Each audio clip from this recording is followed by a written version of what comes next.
संस्कृत आहे. कटवा आम्ल, कडू असं काय आम्ल असं फार आंबट आहे. लवण फार खारट झालं हो. तीक्ष्ण हो काय तिकडं. उष्ण हा काय गरम आहे. संस्कृत शब्द आहे. जीभ हे काय आहे, ज्ञानेंद्रिय आहे. ज्ञान कळतं. नाकाने सुगंध, दुर्गंध काय. त्वचा आहे, त्वचेने काय हो, गरम व्हायला लागलं तर अंगावरचा कपडा काढून टाकतो आणि पंखा लावावं.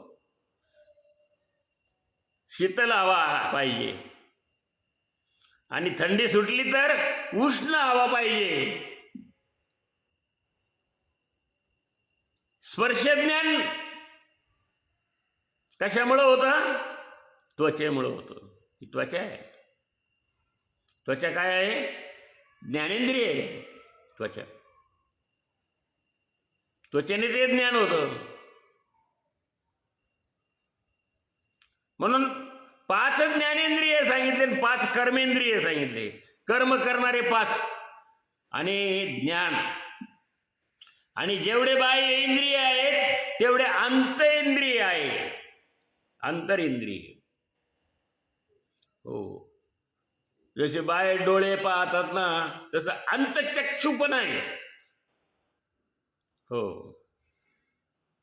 जसं कानाने बाहेरचं ऐकतं ना, बाह्य करणं, तसं अंतकरण आहे.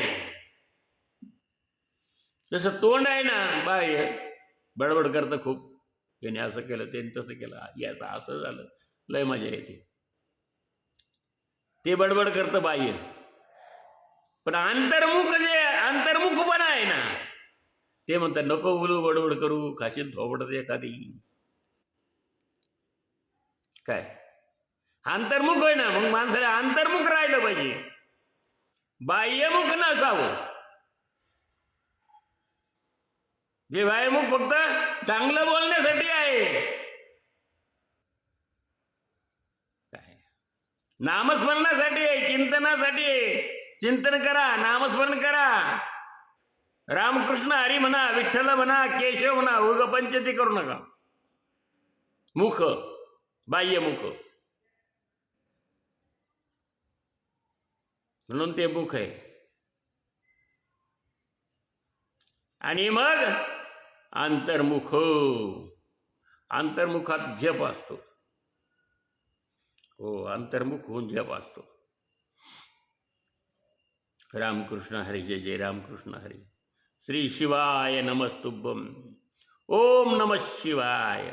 ओम त्र्यंबकं यजामहे सुगंधिं पुष्टिवर्धनम् उर्वारुकमिव बंधनात् मृत्योर्मुक्षीयमामृता. जप अंतर्मुख. जितका जप करताय तेवढा करा अंतर्मुख. लोकांना दाखवायची गरज नाही हो.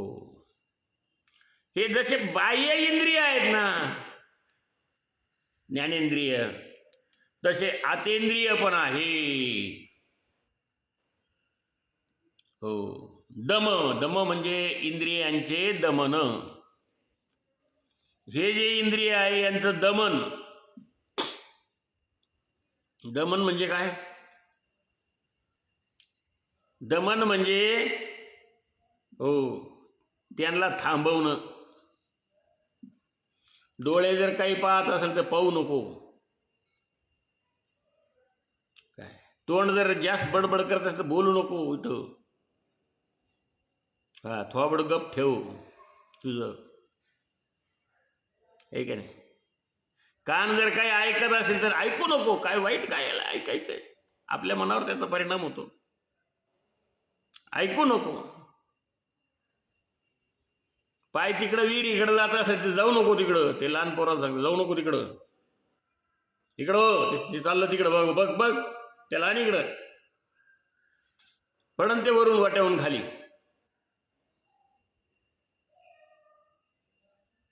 नमन वाईट मार्गाला चालला असेल तर तो चांगल्या मार्गाला लावायचं, त्याला दमन करायचं. थांबवायचं, ते तिकडं नाही जायचं. मन हो, क्षणात मन इथं तर क्षणात कुठं गेलं, भरकटलं. त्याचं चित्त आपण होतो, त्याचं चित्तच लागत नाही हो, काही म्हणा. त्याचं चित्त ठिकाणावर नाहीये, ऐक नाही. त्रिवेणी संगमी नाना तीर्थे भ्रमी, चित्त नाही नामी तरी ते व्यर्थ. मग आपण जे नाम घेतो त्या नामावर जर चित्त नसेल, दृढ नसेल, काय निश्चित नसेल, तर काय त्याचं दमन केलं पाहिजे. त्याला सांगायचं की तू पळू नको इकडे इकडं. जसं एखादा माणूस काम करत असलं की त्याचं लक्ष जर इकडं कामात असेल, जर एखादं जर इकडून इकडं लहान पोरग पळत असेल, हे काही उद्योग करीत असेल, तर त्याला तू शांत बसून राबरतीच आहे काय, अभ्यास कर, नीट बस, तिथं बस, एक चित्त. दमन थांबवलं जातं ते तिथे. हो, स्टॉप.